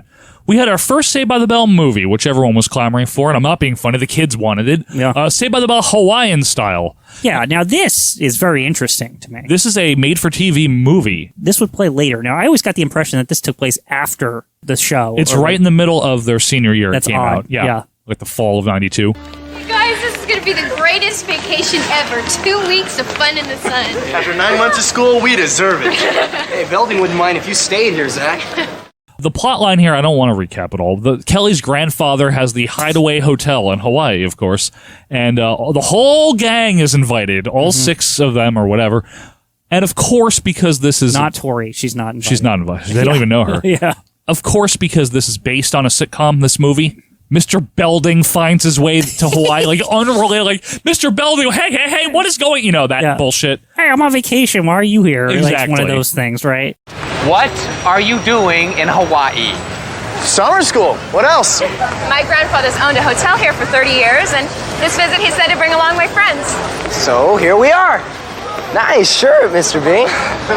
Look, I'm leading a principal's tour, and I think it would be best if we just all kept our distance from each other. And it's just one of these, zany, let's just fill time with montage and music and shit type movie. You ever see, a Hallmark movie? It's that. It's low budget. You know what the thing is, Joe? I guarantee you this did well. Because Saved by the Bell was, on at TV? its height. Yeah, it did. It did. I mean, it was memorable. Yeah. Notably, though, it is shot on film... Well, maybe videotape, but it's shot like a film. No laugh track. It's super high quality from my memory. Compared to Saved by the Bell. It's whoa, this is they're real people. They're outside and stuff. Right, which I did like. Holy moly. That was the coolest part. Are you a guest in this hotel, young man? Me? I wouldn't stay in a shark-infested hotel with a staff full of discourteous punks. Oh. So we go back to season 4, their senior year, where the final episode airs.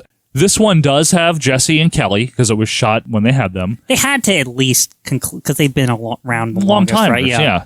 I don't know if Tori graduated, but okay. We don't know. Yeah. But this is the graduation episode, and this is the one that was held all the way until May of 93, May 22nd to be exact. Nice and late. And it aired in primetime. The finale aired in primetime. They didn't mess around here. It's like everyone wants to know what happens to the gang. Yep.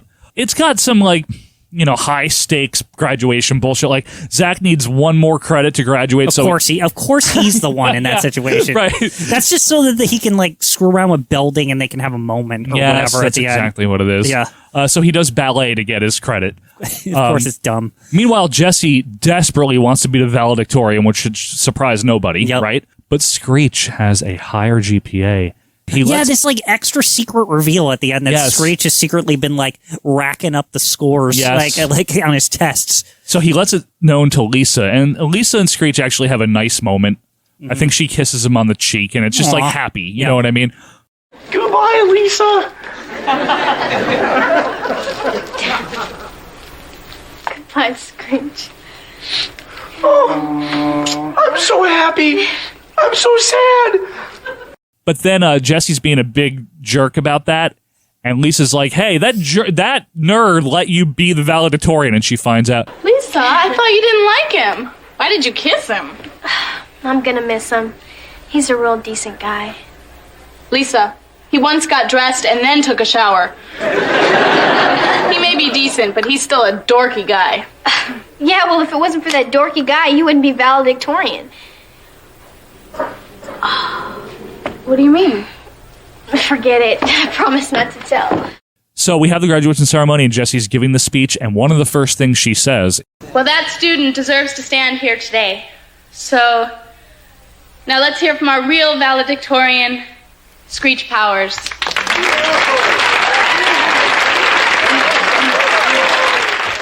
so he gets up, but he's like, I'm not good at talking, so Zach gets up, of course, because we have to have Zach talk. I'll speak for him. You know what's funny? I thought the last day of high school would be the happiest day of my life. Until I realized what I'd be leaving. My friends.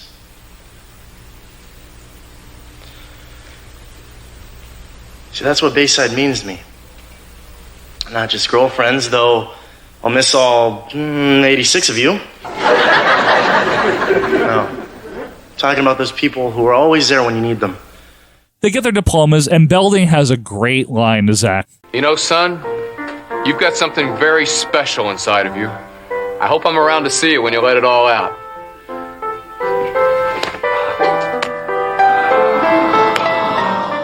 The good! It's great. The good moment. Yeah. And then Zach's last words are, How about that? I actually graduated high school! Yes! Right here, guys. Yeah!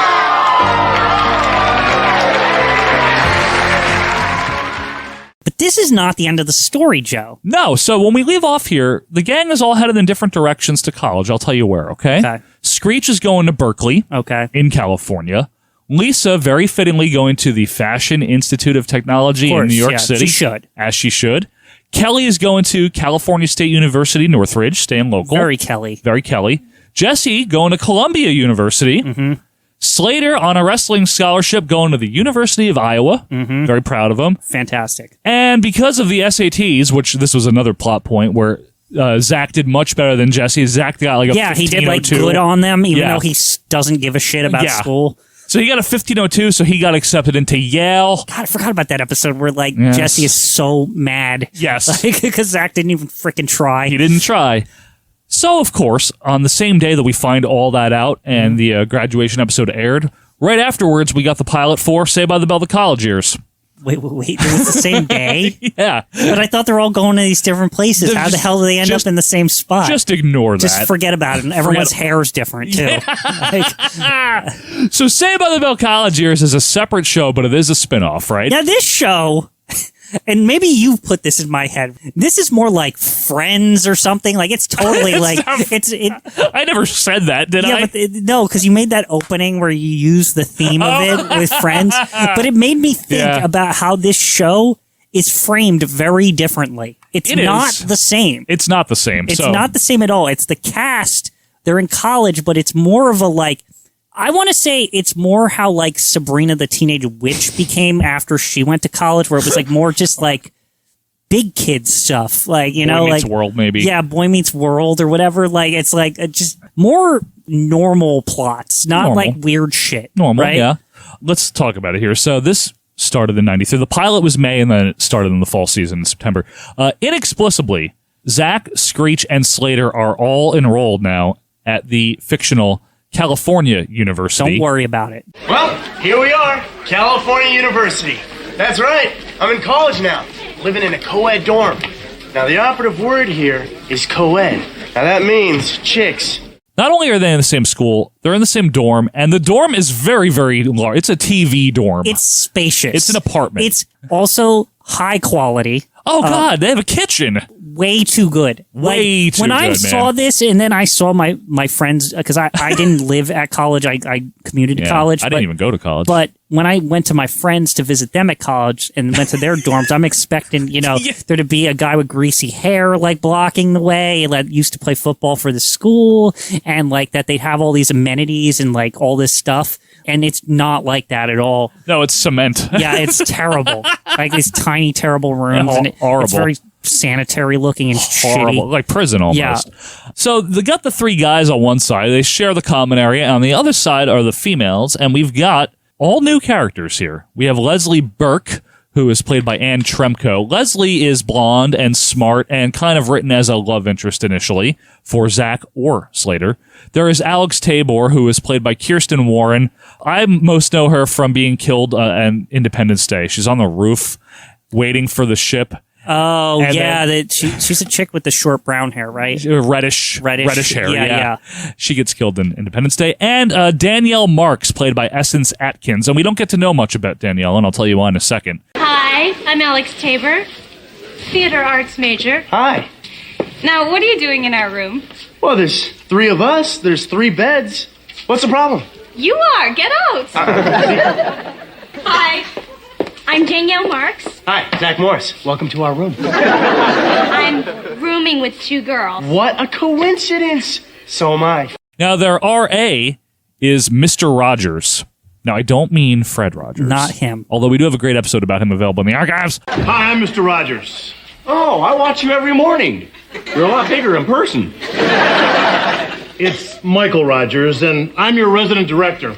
Former fictitious and real-life defensive tackle. Yes. In real life, he is known as Bob Golick, and he is the older brother of the fat Mike from the Mike in the Morning Show on ESPN, which I don't like. This guy is very memorable to me. Like, I remember him more than anything on this show. I'll tell you what, Quinn. He had just retired from football. He's huge. He's a big guy. But he's a big also boy on this show. Also not bad. Yeah. He's got he seems very relatable. Voice. Like, I would want this guy watching over me in college, right? Like, he's got my back, right?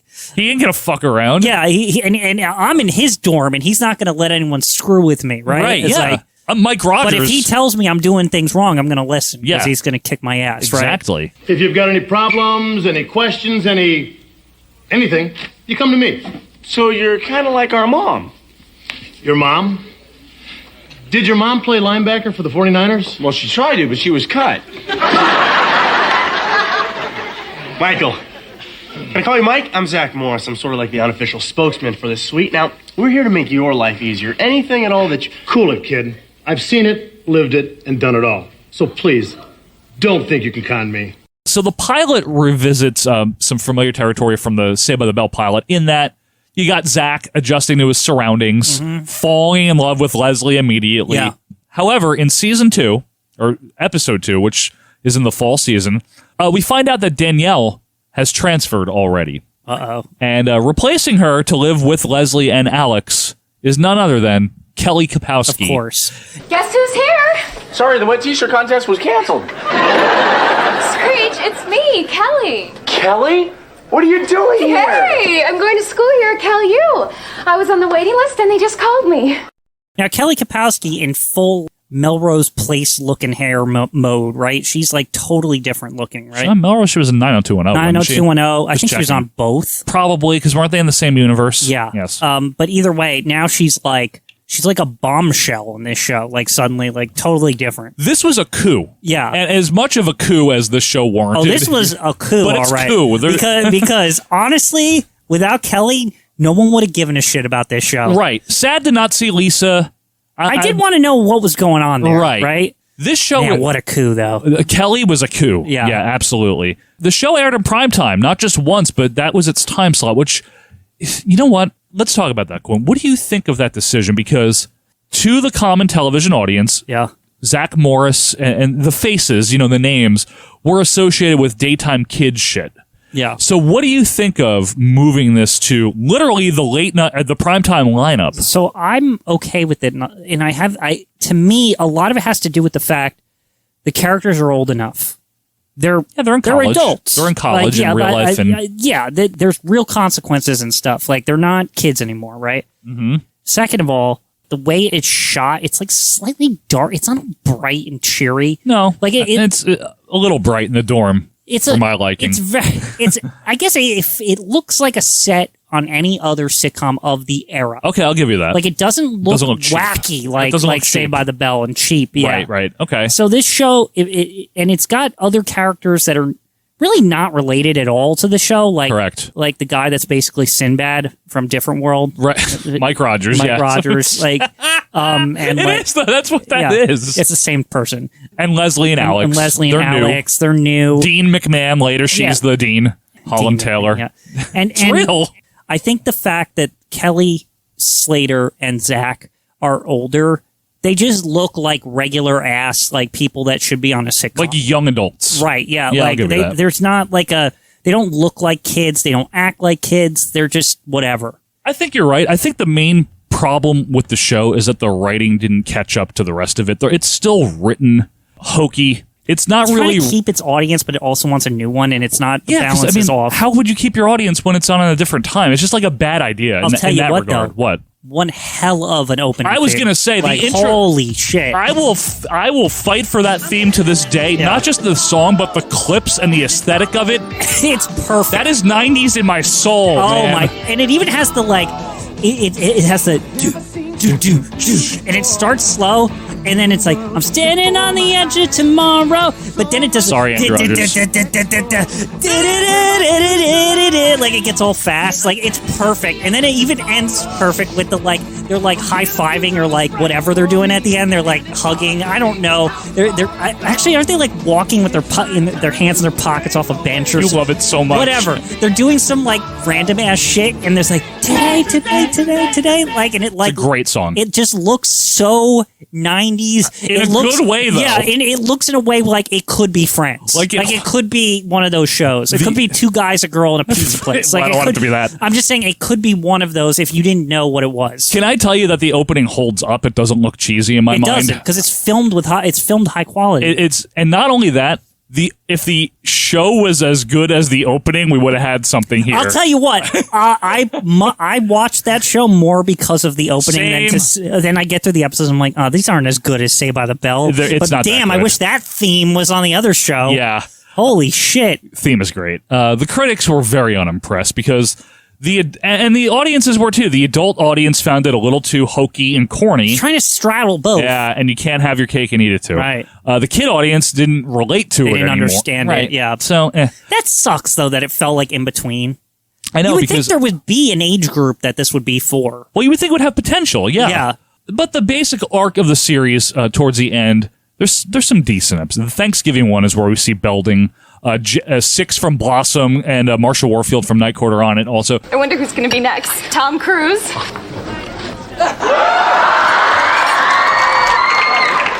Well, it's better than Tom Cruise. It's our old principal, Mr. Belding. Mr. Belding. What are you doing here? Hey, what is going on here? But the basic ending of the show is Zach and Kelly at 18 decide they're going to get married. This is huge. Yeah. Slater hates it. He's opposed to it at first. Too young. Too young. Yeah. Too young. No one will marry them. But they're standing on the edge of tomorrow, Joe. Today. One of the best bits, and I'm going to dump it in, is the pop when an old friend of Kelly's returns to help her plan the wedding, none other than Lisa Turtle herself. Ooh, that must be my little surprise now. What surprise? Don't you guys have a bell?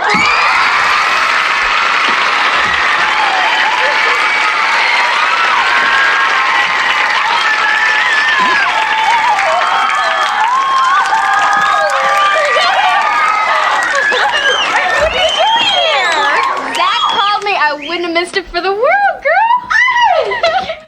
Good. So good. This is what we wanted.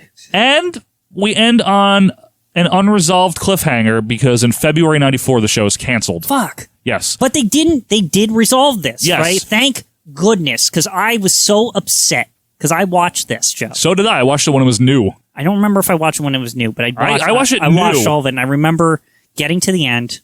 Maybe it was on TBS again. I don't remember. Probably. And I remember thinking, like, then it just, like, started over or something. Miss and Bliss. I was like, what happened? Wait, no. Like, Mikey's back. I don't care about that. Are they getting married or not? So, NBC president, by this point, Warren Littlefield. Oh, not Tartikoff. Nope, he's gone to Paramount. Warren Littlefield says, you know what we need? We need a movie to wrap this up. We need some damn resolution Right? with this. Like, We've put too many dollars and years into the show. and I'll tell you what, they built it up by the end of that last college episode that I was like really freaking invested, right? Yes. I wanted to know, do they get married? How do they get married? What happens, Right. right? Do all the gangs show up? What, like, I need to know. So now this ended in February, right? College years. in the fall of 1994, like 7 months later. I mean, this was, I was waiting, man. We get a made-for-TV movie, the second one, the epic one, Saved by the Bell, Wedding in Las Vegas. Thank goodness. We're once again shot like a movie. Mm-hmm. We get to see the gang outside in natural light. We get to see... With, again, wind in their hair. Wind in their hair, in a car. Yeah, real places. Locations. True consequences. Yes. Joe. Have you thought about your dress? Are you kidding? I got 60 back issues of Bride magazine. You know, Zach's even more excited than I am. He can't talk about anything else. So, whoa. You're telling me that Jean-Claude Van Damme is tougher than Steven Seagal? No way. Van Damme can take out a whole army. And Steven Seagal can't? Hey, guys, you know who's a lot tougher than he looks? Martin Short. The plot of the movie is very trite. You know, very basic. You know, Zach's parents are against the wedding at first, but they're going to come around. Kelly's parents can't afford it because they've fallen on hard times. So they all say, let's go to Vegas. Now, by they all, Zach, Kelly, Slater, Screech, and Lisa.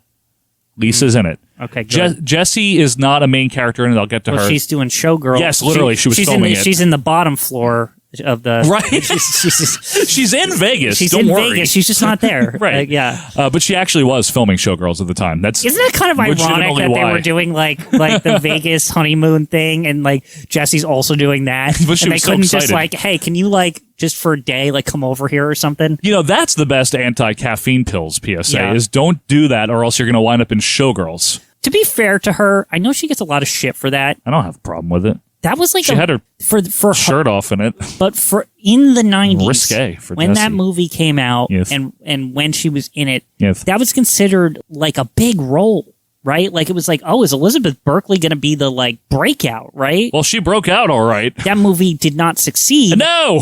But at the time, I remember the build up to it, you know, when it was coming to theaters and stuff, everyone was like, oh, she's in a serious role and like this is going to be a big deal for her career, Yeah, right? it And it didn't work out. It didn't work out Yeah, for her. It's just weird. She's a good actress, though. Yeah. Now, in syndication, this would later be shown, and I think on Hulu it's this way, as 4 30-minute episodes, which is just brilliant from a syndication standpoint. Now we got 4 more episodes. We got 4 more episodes to say They about charge them more for it. That's it.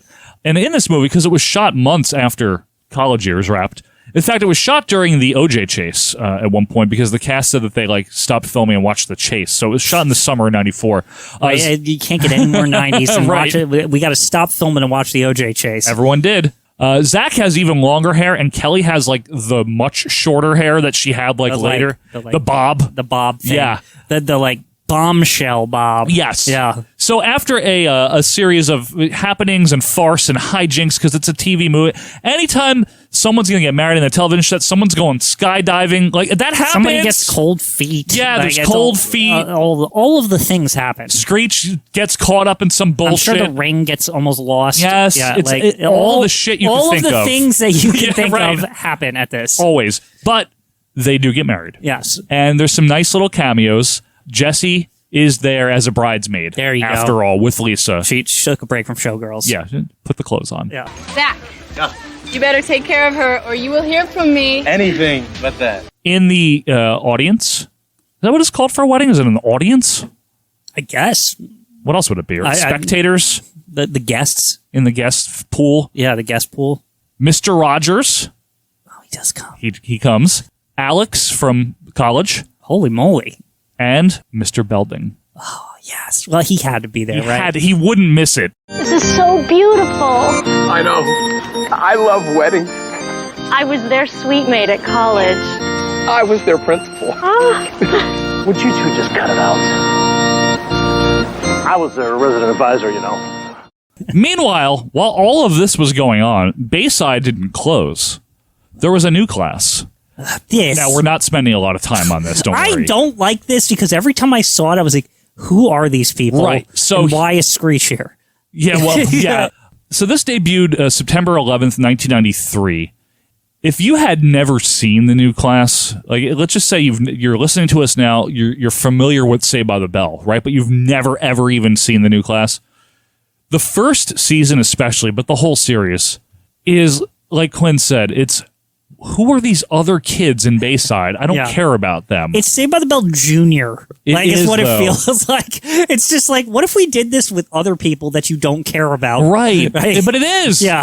Now, for the first season, the sets were exactly the same, which is, I'll give them the continuity nod. I mean, it's only a supposed to year be the later. same school. Right, Yeah. right. Belding, principal.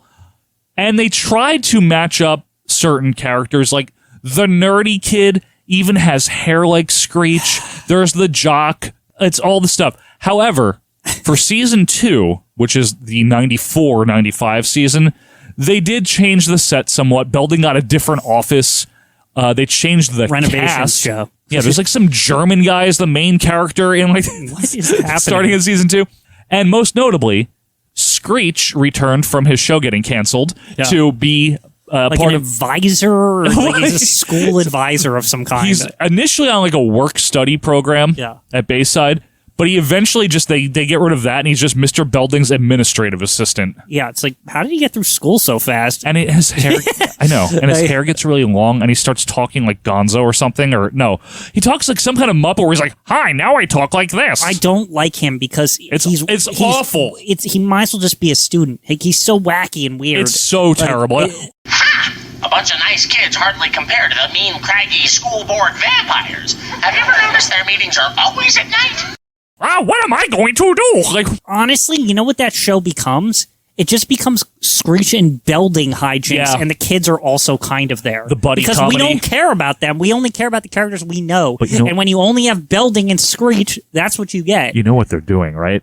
They're What? doing the Urkel and Carl Winslow dynamic. Yes, it's totally that. It's a rip-off. totally that. It's yeah. not even like original thing. It's so dumb. I hated this show. Now, by the way, this started in 93. It should have ended in 93. Did it? It ran until 2000.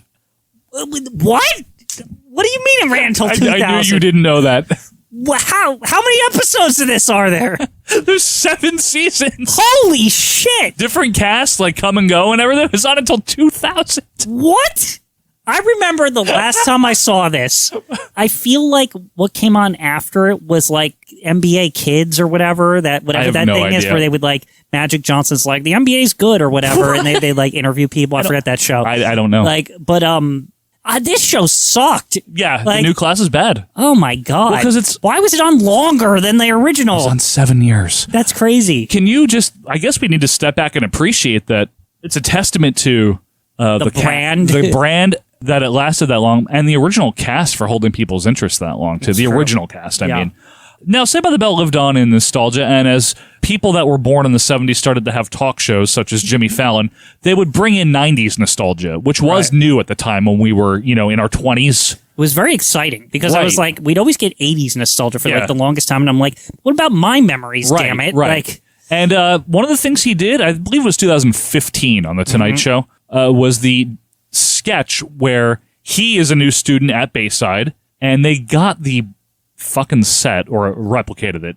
Zach Morris is there as Zach Morris. this is awesome. Slater looking almost identical. Right. Literally almost identical. It's really hard to tell the difference. Jesse's there. Yep. And Kelly, pregnant. Pregnant. I'm pregnant. Time out.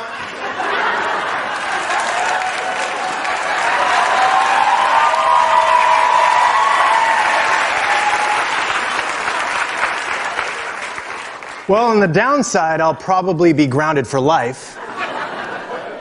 But on the plus side, I got Kelly Kapowski pregnant. I want to mention, and I don't want to get in the weeds on this at all, but I want to mention, there's some sad things about this. Dustin Diamond had a much publicized and troubled career after Saved by the Bell. Yes. This is like super sad. Yeah, so I really don't want to get into it. You guys can look it up. We're not here to bring the mood down. And did wind up passing away, unfortunately, in 2021. Lark Voorhees also had a lot of issues medically, mentally, and things like that after Saved by the Bell as well. However, she would make a comeback, which we're going to talk about shortly. So there was a reboot for Peacock, of course, NBC. Well, this is when they were launching Peacock and they were looking for anything they could get, right? It was like, well, what's the cheapest crap that we got? Like, I'll tell you what. My general feeling on all these reboots is I hate all of them except for some of season 10 Roseanne. Yes. Which is not a reboot, it's a continuation. Connors is pretty good too. Shut up. It You is. always have to say that. To me, it's the proto. Connors is It's great. how you do it. Like Fuller House can leave. Yeah, no you know, good. I don't like these things. However, this was done in somewhat of a novel way because they weren't trying to do the sitcom over again. This is a single cam comedy drama show. This is weird. I've only seen like an episode or two of I've this. seen a and little bit of it. I did not feel comfortable with seeing these characters like this. Well, yeah. I'm not going to lie. I understand, but I think it's a good thing because did we really need to find a way to retread the sitcom format for this? I mean, you know what I'm saying, right? Yeah. They did the I new didn't see class. enough of it. Well, don't worry. There's still some cheese here. In this, Zach Morris is now the governor of California. That makes sense in the Bayside universe. Yeah. He's still married to Kelly. You'll be happy to know. Still married. Max has returned. Excuse me. Not only the place, but the person. Max. He's back. Ed Alonzo with the hair. Does he have any hair to show at this point? He's got the hair. Slater is the gym teacher at Bayside. That makes 100% sense. I like that. Dr. Jesse Spano is the guidance counselor. Yep. And I remember seeing that in all the publicity shots is that Jesse and AC are at the school. But Yes, I don't 'cause see anybody else at the school. Jesse and Slater are the executive producers, and their main characters, Zach and Kelly, are in some of them. They're like ancillary side people. Recurring. And starting in season 2 only, Lisa has returned. Lark Voorhees with the heroic comeback. Comeback kid. She is a fashion designer that lives in Paris. Of course she does. Which is I'm so happy it worked out for Lisa Turtle. Yep. I love Lisa. And guess what? As far as reboots go, as far as shows go, this is actually well received. Relatively, it has like a 76 on Rotten Tomatoes, which for a reboot, Now you got me wanting to watch it. check it out. I mean, it's on the thing. You know what I mean? They did do a tribute to Dustin Diamond as, Of course, Screech. They have to. So, I'm ready if you still want to go to the max. Really? Yeah. I mean, you were right. The only way through hard things is together. Would it help if we did 10 push-ups before we go? It would help a lot.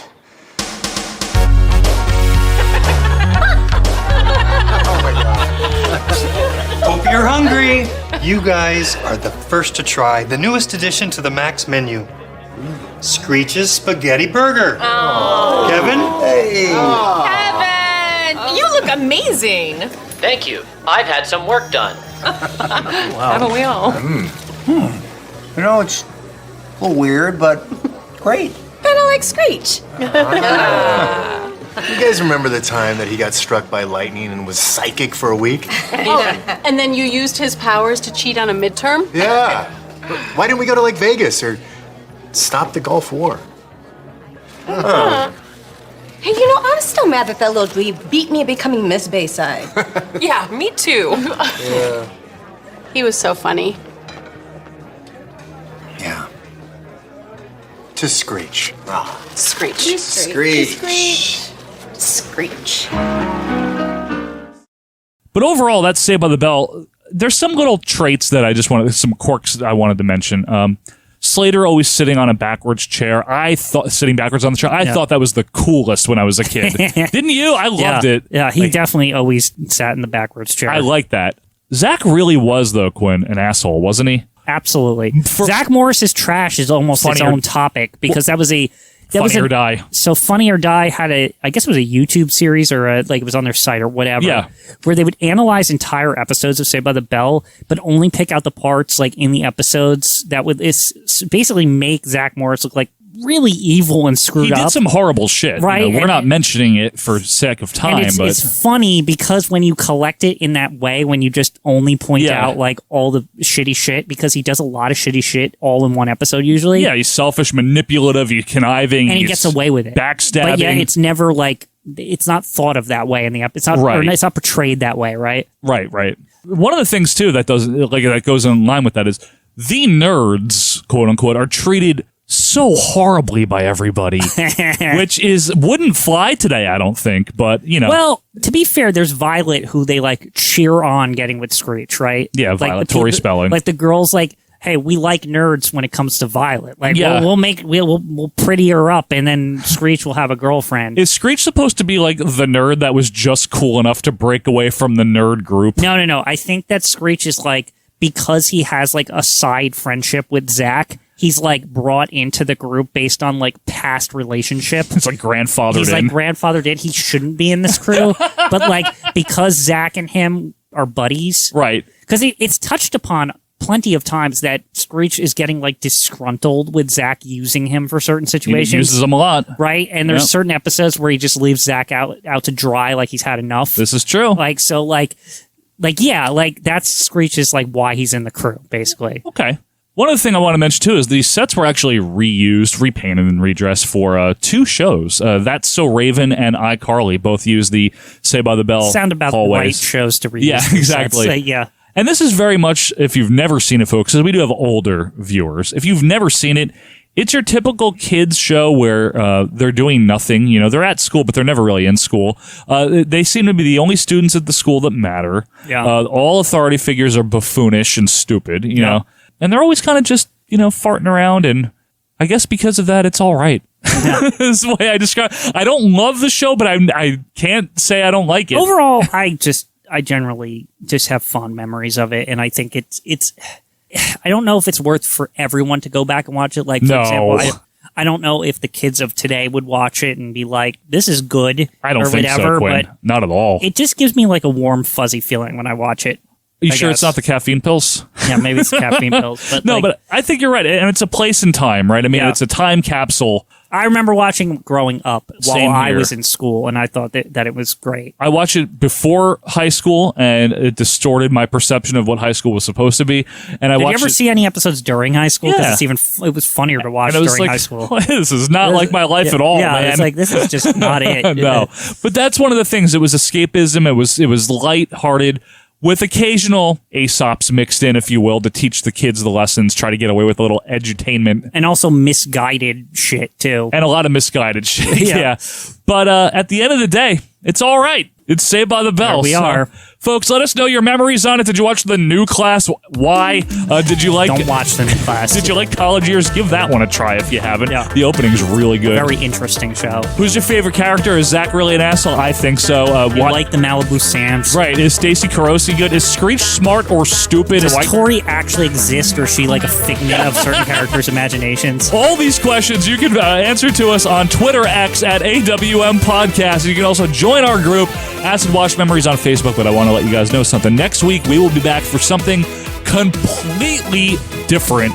Until that time, this is Joe Murata and Michael Quinn, and class is dismissed. See ya. Like what you heard? Be sure to leave a review and subscribe on your favorite podcast app. We will see you next week.